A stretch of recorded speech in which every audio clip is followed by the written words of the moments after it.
गोपालगंज जिला के उचका गांव प्रखंड के श्यामपुर बाज़ार पे मौजूद हैं और हमारे साथ पूर्व जिला पार्षद जी मौजूद हैं। हम इनसे बात करेंगे कि क्या लगता है लोकसभा चुनाव के लेकर के, क्योंकि सरगर्मी काफ़ी तेज़ है और चारों तरफ गोपालगंज में लोकसभा चुनाव के लेकर के अपने अपने कैंडिडेट्स को क्षेत्र में उतारे हैं और जो समर्थक हैं वो लोग सहयोग कर रहे हैं। फिलहाल खबर बिहार चैनल में आपका स्वागत है सर।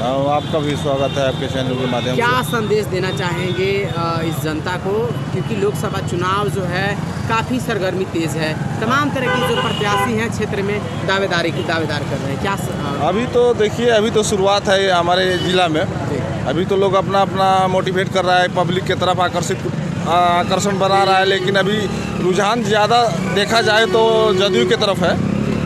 अभी डॉक्टर आलोक कुमार सुमन जो है अभी चर्चा में है यहाँ गोपालगंज जिले में। क्या उनको कार्य से क्या जनता खुश है? कार्य से तो खुश ही है। वो जो सब्जा फील्ड हवाई अड्डा का जो उन्होंने बहुत लगन से काम किया है, उसमें अभी थोड़ा समय बाकी है, वो भी काम हो जाएगा। जो भी उन्होंने और भी काम किया है, सारा काम उनका पूर्ण रूप से हो गया है। और जो ट्रेन चलवाने का काम किया, ट्रेन भी चलवाया है उन्होंने, बहुत सारा काम किया जितना उनसे हो सका। कह रहे हैं कि ये सिर्फ 5 साल के, ये कुछ ही 4-5 महीने का कार्य है जो चुनावी मुद्दा बना हुआ है। देखिए, 15 साल लालू यादव थे गोपालगंज में, पूर्ण बहुमत से थे। उन्होंने क्या किया 15 साल में? कुछ किया? आप तो यहाँ के निवासी है, आपको पता होना चाहिए कि 15 साल लालू यादव थे, पूर्ण बहुमत में थे, तो उन्होंने क्या किया गोपालगंज के लिए? मुस्लिम वोटर किधर जाएंगे? मुस्लिम वोटर जदयू की तरफ जाएंगे। क्या मतलब किस नज़र से आप देख रहे हैं मुस्लिम वोटर जो है, क्योंकि हमेशा आरजेडी के साथ रही है? नहीं तो हमेशा रही है, रहते आ रहा था लोग, लेकिन यहाँ कुछ समीकरण गड़बड़ हो गया जी, हिना साहब के चलते। अच्छा, तो क्या हिना साहब का प्रहार गोपालगंज में भी पड़ने वाला है क्या?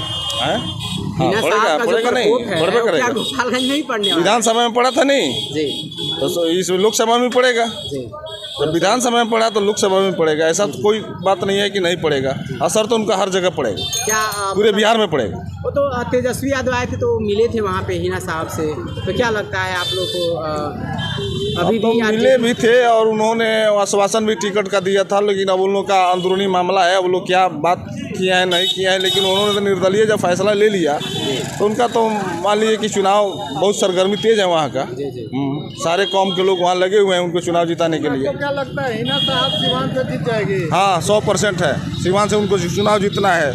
सारे समुदाय के लोग उसमें लग गए हैं, ये नहीं कि एक ही जाति का, सारे समुदाय के लोग उसमें लगे हुए हैं। एक और चर्चा चल रही है कि आरजेडी जो है बहुत अच्छा परफॉर्मेंस करेगी, पिछली बार एक भी सीट नहीं जीती थी, क्या कहेंगे? सीट तो देखिए हो सकता है कि थोड़ा मोड़ा आ जाए, लेकिन वैसा चांस नहीं है। हाँ, थोड़ा मोड़ा आ जाए, मेहनत करेगा ये लोग तो अपना। कैंडिडेट के ऊपर निर्भर करता है, कैंडिडेट किस तरह का है, कितना रुझान बनाता है कैंडिडेट, उस हिसाब से अपना सीट लोग ले सकता है। एक बार अपना परिचय दें। मैं पूर्व जिला पार्षद भोला जी, उचका गाँव, गोपालगंज। चलिए, बहुत बहुत धन्यवाद। यहाँ पे देख सकते हैं और हम इनसे बात की पूर्व जिला पार्षद जी से, और काफ़ी